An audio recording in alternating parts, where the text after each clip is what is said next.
यह प्रेम कहानी एक छोटे से गांव में रहने वाले एक लड़के की है जो अपने नज़दीक के गांव में रहने वाली एक लड़की से मोहब्बत करता था। वे दोनों एक दूसरे को बहुत पसंद करते थे, पर उन्हें पता था कि उनके इस रिश्ते को उनके घर वाले कभी भी नहीं स्वीकारेंगे। लड़के का नाम अभिषेक और लड़की का नाम माधुरी था। अभिषेक एक छोटे से किसान का बेटा था और माधुरी एक बड़े जमींदार की बेटी थी। दोनों की हैसियत में काफ़ी समानताएं थी, पर वो कहते हैं ना कि प्यार कभी हैसियत देख के नहीं किया जाता। अभिषेक रोज शाम 6 बजे माधुरी से मिलने चोरी छुपे उसके गांव जाया करता था। वहाँ वह तालाब के किनारे बैठकर अपनी शादी के सपने को सच करने की बातें करते रहते थे। चोरी छुपे मिलना उनकी मजबूरी हुआ करती थी, क्योंकि गांव में अक्सर ऐसे रिश्तों पर हमेशा सवाल खड़े उठते हैं और गांव के लोग हमेशा से यही चाहते हैं कि उनके बच्चों का विवाह उनकी जात बरादरी के अंदर ही हो, न कि उससे बाहर। और अभिषेक और माधुरी की बरादरी भी काफ़ी अलग अलग थी, इसलिए उन्हें इस बात का भी डर सताता था।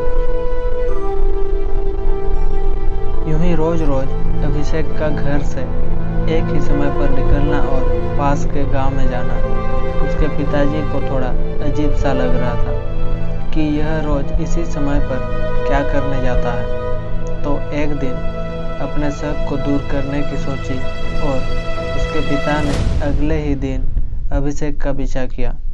जब अभिषेक दूसरे गांव में पहुंचा तो उसके पिता ने देखा कि वह तो तुलंग गांव के जमींदार की बेटी माधुरी से मिल रहा है और उसके साथ गले लग रहा था। यह सब देख उसके पिताजी को काफ़ी शर्मिंदगी महसूस हुई और वह वहां से चले गए। जैसे ही थोड़े समय बाद अभिषेक घर पहुंचा तो उसके पिता ने उससे पूछा कि आज तुम तुलंग गांव में क्या कर रहे थे? तो अभिषेक ने बोला, कुछ नहीं पिताजी, मैं बस अपने दोस्तों से मिलने गया था। उसके मुंह से झूठ सुनते ही उसके पिता गुस्से में आकर उसको एक तमाचा लगाया और कहा कि दोस्त से मिलने गए थे या अय्याशी करने गए थे? मैंने तुम्हें आज तुलंग गांव के जमींदार की बेटी के साथ देखा था। क्या कर रहे थे तुम उसके साथ? तुम्हें जरा भी शर्म नहीं आई कि अपने माँ बाप का नाम तुम इस कदर डुबा रहे हो? वो तो शुक्र मनाओ कि मैंने आज तुम्हें देख लिया। अगर गांव का कोई और व्यक्ति देख लेता तो बदनामी तो होती अलग, और उस लड़की के भाई तुम्हारे हाथ पैर तोड़ते वो अलग।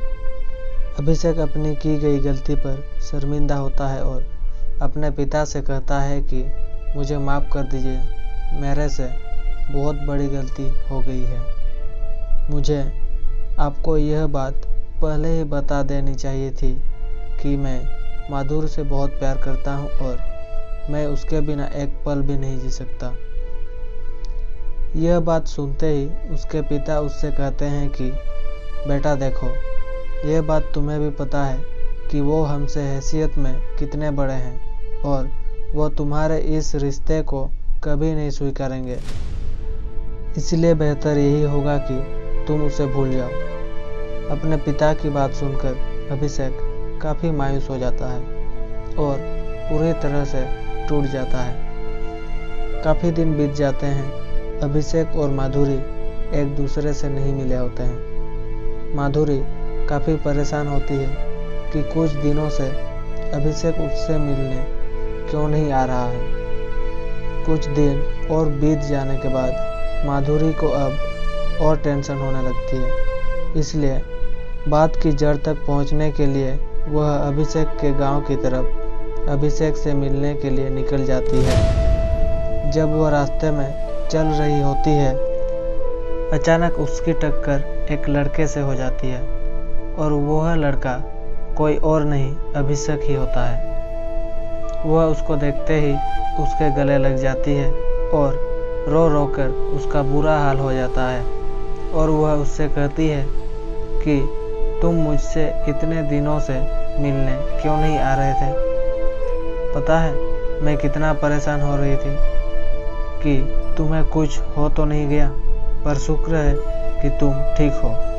इतने में अभिषेक माधुरी को चुप कराता है और उसको अपनी सारी बात बता देता है कि उसके पिता ने उसको तुमसे मिलते देख लिया था और हमें एक दूसरे को भूल जाने को कहा है। इतने में माधुरी अभिषेक से कहती है कि तुम्हारा प्यार क्या इतना ही सच्चा है कि एक मुसीबत आने पर तुम हमारे प्यार को भूल जाओगे? अगर मुसीबत आई है तो हम दोनों डटकर सामना करेंगे। मैं आज ही अपने पापा से बात करूंगी कि हम एक दूसरे को कितना चाहते हैं। इतने में अभिषेक माधुरी से कहता है कि नहीं, तुम ऐसा कुछ नहीं करोगी। मैं नहीं चाहता हूँ कि तुम अपने परिवार के सामने शर्मिंदा हो और उनका दिल दुखे, इसलिए बेहतर यही होगा कि अब हम एक दूसरे को भूल जाएं। इसका पार्ट 2 देखने के लिए इस वीडियो को लाइक, शेयर, कमेंट और चैनल को ज़रूर सब्सक्राइब कीजिए ताकि पार्ट 2 और पार्ट 3 आपसे मिस ना हो। धन्यवाद।